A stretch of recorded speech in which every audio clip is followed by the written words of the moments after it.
How are you, my dear students? I welcome you all to Adiba Tutorials, and now in this video your new chapter I will start, that is the sectors. Okay, that is the chapter 2 in economics. This chapter in introductory way it was told in class 9th also about the sectors. Okay, and here in this video I will discuss in detail about all the three sectors, that is primary, secondary and tertiary, as well as how the three sectors they are independent on each other. Okay, so let's start the video.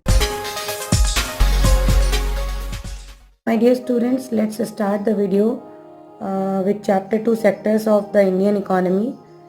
Firstly, we will discuss the sectors, three sectors, which are primary sector, secondary sector and tertiary sector.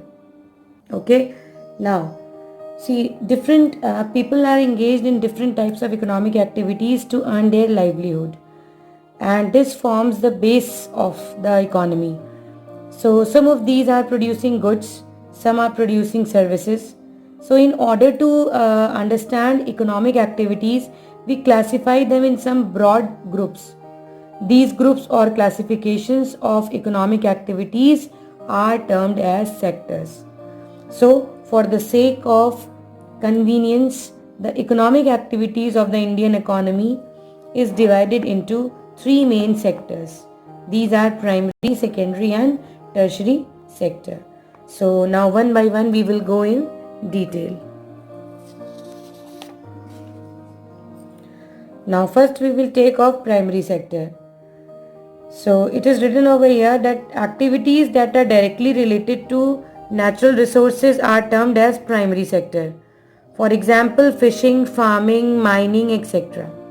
Okay, so you can say that for example, the cultivation of wheat depends mainly on natural factors like land, rainfall, sunshine and climate.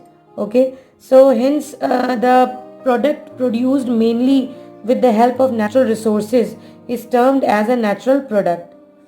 Similarly, you can take the example of dairy products like milk. These are also the natural products, because in this we depend on the biological process and availability of fodder, etc. So natural products are either grown on the surface of land or in water or dug out of the earth. Okay, hence wheat, rice, cotton, vegetables or flowers, milk, and you can say fish, wool, iron ore, the mineral oils, means whatever forest produce, etc. are all the examples of natural products. So now what you can say, that the sector wherein activities related to production of natural products are conducted in is known as primary sector. So the sector where activities are related to the production. So it is primary because it forms the basis for all other products to be produced in an economy. Is it clear to you? Now, since most of the natural products are produced in agriculture, dairy, forestry, fishing, etc., so they are known as agricultural sector and related sector. So this is written over here, that primary sector is also known as agricultural and related sector. I hope it is clear to you. Now come to second sector, that is secondary sector. So what is secondary sector?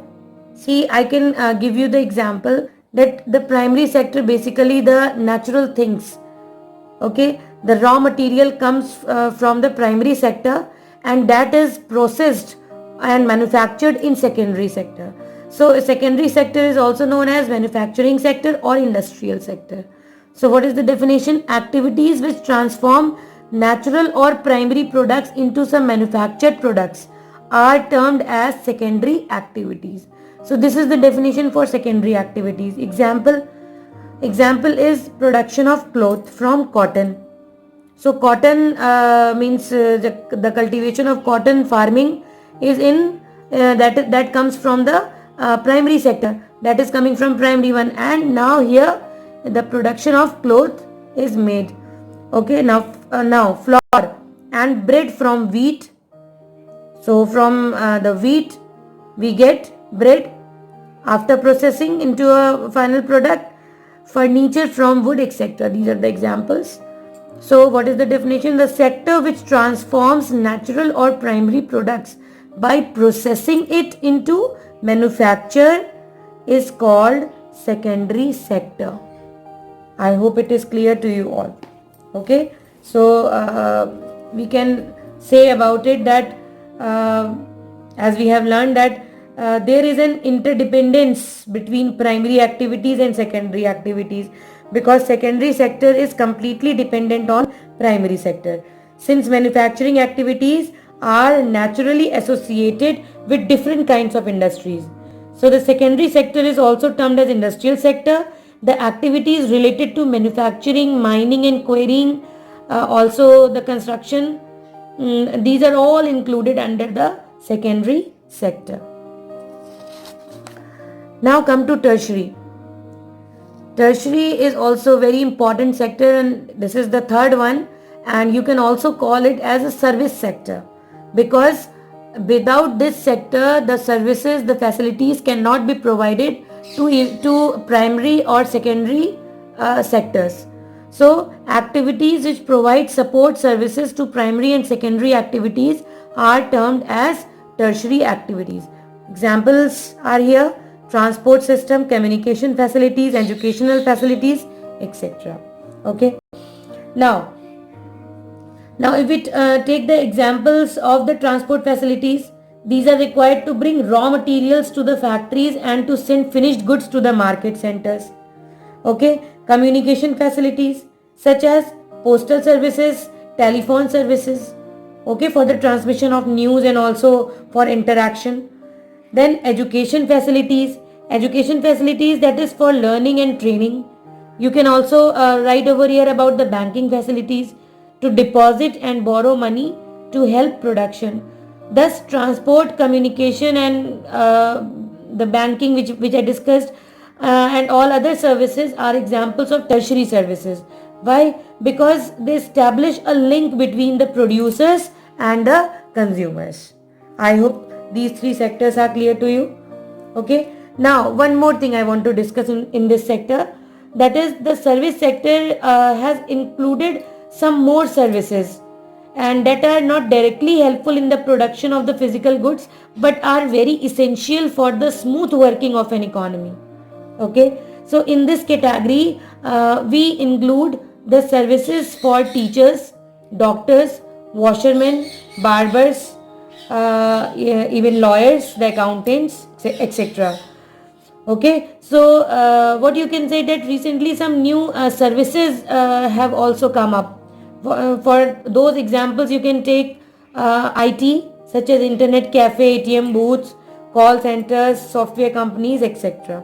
So these are all the examples in which you see that through tertiary sector these services are provided to facilitate the people, the economy. Okay, I hope all this is clear to you. So in the next video I'll discuss about the sectors on the basis of terms of employment and sectors on the basis of ownership. So what are these sectors on the basis of terms of employment? That is organized sector and unorganized sector. And sectors on the basis of ownership, they are private sector and public sector. So do watch the next video for all these sectors. Okay, thank you so much.